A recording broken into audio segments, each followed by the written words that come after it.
Last section: reincarnation and other views. Seemingly real spirit manifestations bolster the Abrahamic concept of an afterlife, not reincarnation. Reincarnation involves spirits, after exiting the deceased, circuitously inhabiting various bodies, irrespective of being male, female, or animal. This system demotes bodies into mere temporary vehicles instead of integral components complementing the complete individual. After researching the clothing style of this first spirit who appeared to me, I discovered that this dress was only concurrent with ancient time periods such as the Grecian empires.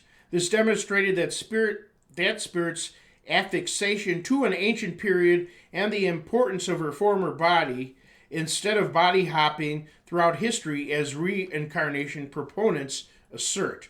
Reincarnation also suffers from lack of credibility. Hypnotized Americans constantly claim past lives of royalty and fame instead of boring peasantry, the lives of the vast majority throughout history. In India, children seemingly recalled numerous specific details of lives of those who passed on. However, most Indian people had virtually identical houses, accessories, accommodations, expressions, lifestyles, and ways of thinking, rendering declarations about a past life quite insignificant. Furthermore, claimants of reincarnation usually identified past lives as having been lived less than 50 miles away, with chances of both families knowing each other. Why would spirits be stuck in the same region instead of being able to roam the nearly 13,000 kilometer wide planet? Thirdly, this belief facilitates problematic suppositions such as someone having been both another person's spouse and child.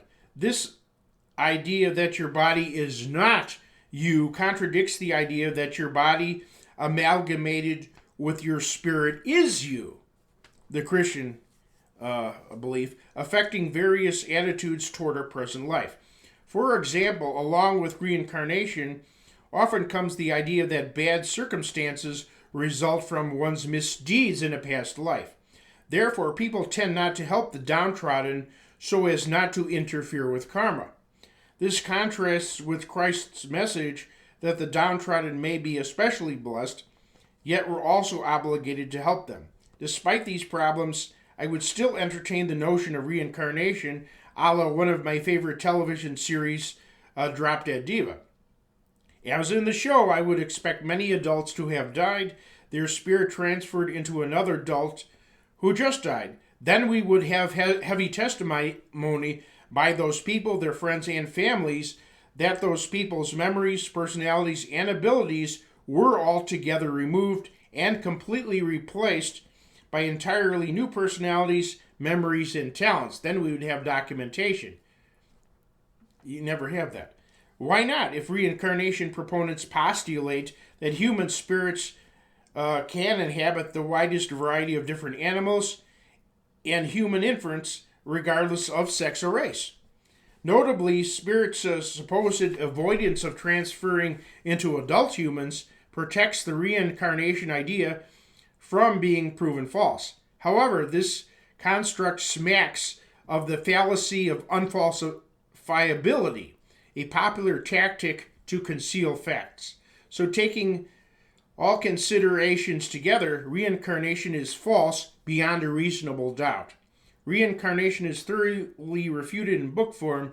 Look that up on the internet, covering numerous other points not discussed here. Some atheists claim to believe in or have seen ghosts. The prevailing view is that these manifestations are energy according to the theory of quantum energy. However, all physical objects possess energy. After washing machines, cars, computers, or robotic arms go to the junkyard, their images never appear. As far as I know, I never heard of that.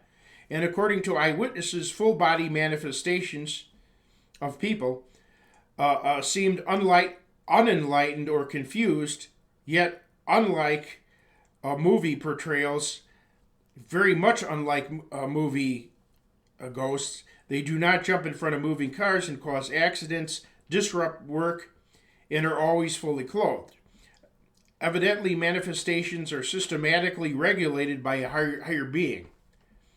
And again, the inability to measure or explain them through natural means makes them supernatural. Their origin thus requires a supernatural source. Angels and demons are also considered bodiless spirits, although they may inhabit a body.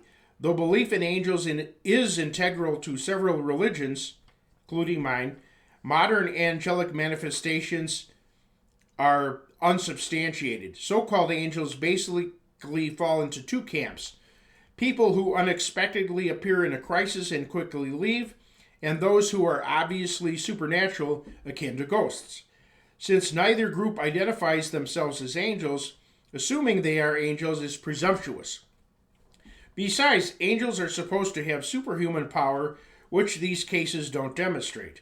Another problem is that the person who was aided usually did something careless, causing them to need aid, or a family member could have aided them instead of someone who lacked a family or did everything they could to help themselves, but to no avail. Angels, by definition, are messengers, so if no message was communicated, they were not angels.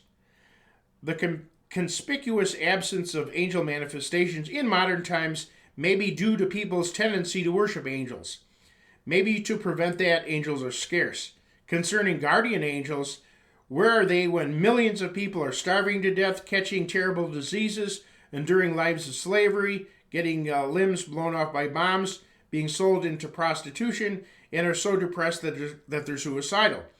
Believing that on extremely rare occasions departed people, ghosts, contact living people is one thing, but believing that everybody not only has a regular contact with superhuman spirits, these spirits are intimately involved with everyone's life, guardian angels, is another.